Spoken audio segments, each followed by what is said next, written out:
5 ways Julia is better than Python. 1. Speed. It's hard to talk about Julia without talking about speed. Julia prides itself on being very fast. Julia, unlike Python, which is interpreted, is a compiled language that is primarily written in its own base. However, unlike other compiled languages like C, Julia is compiled at runtime, whereas traditional languages are compiled prior to execution. Julia, especially when written well, can be as fast and sometimes even faster than C. Julia uses the just-in-time JIT compiler and compiles incredibly fast, though it compiles more like an interpreted language than a traditional low-level compiled language like C or Fortran. 2. Versatility. You might have noticed that I said Python was versatile as an advantage to Julia, and this is true. There are a lot of things that can be done with Python that you just can't do with Julia. Of course, this is only natively speaking, because the versatility we're talking about now is versatility in language. Julia code is universally executable in R, LaTeX, Python, and C. This means that typical data science projects have the potential to be written once and compiled in Julia natively from another language in a wrapper, or just by sending strings. PyCall and rcall are also pretty big deals.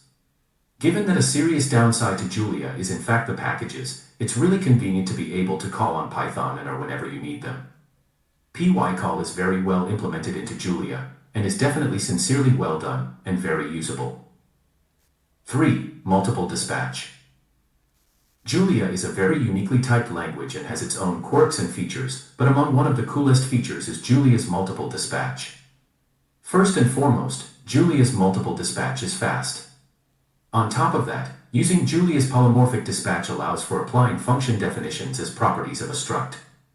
This, of course, makes inheritance viable inside of Julia. Not only that, but using Julia's multiple dispatch makes a function extendable. This is a great benefit for package extensions, as whenever a method is explicitly imported, it can be changed by a user. It would be easy to explicitly import your method and extend it to root structs to a new function.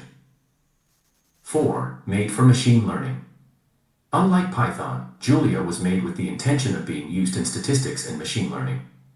Python was created in the early 90s as an easy object-oriented language, though it has changed a lot since then. Given Python's history, and the wide variety of uses for Python since it's so popular, using a language that was made specifically for high-level statistical work could show a lot of benefits. One way I see this benefiting Julia over Python is in linear algebra. Vanilla Python can chug through linear algebra, but vanilla Julia can fly through linear algebra. This is because of course Python was never meant to support all of the matrices and equations that go along with machine learning.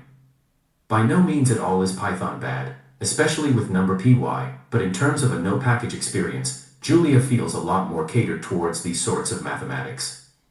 Julia's operand system is a lot closer to that of R than Python's, and that's a big benefit. 5. Package Manager. I'll be the first to say it, Julia's package manager is an entire world above Python's pip package manager. Package comes loaded with its own REPL and Julia package from which you can build, add, remove, and instantiate packages. This is especially convenient because of package tie-in with Git. Updating is easy, adding packages is always easy, and overall package is a pleasure to use over Python's pip any day.